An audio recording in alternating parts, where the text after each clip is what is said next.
Bicol to Manila via Candelaria Bypass Road. Kakaliwa tayo dito sa Barangay Bukalsur. May Shell gas station bilang marker natin.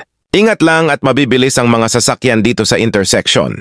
Ito ang Candelaria Bypass Road. May haba itong 7.5 kilometers. Isa itong National Secondary Road. Purpose nito na pagaanin ang daloy ng trapiko sa Maharlika Highway. Check natin kung okay ba dumaan dito.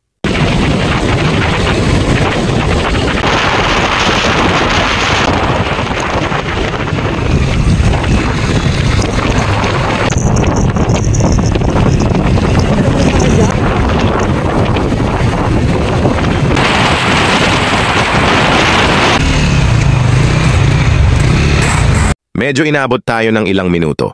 Ang maganda lang ay walang traffic. Nakadaan na ba kayo dito? Napabilis ba biyahe nyo o napatagal?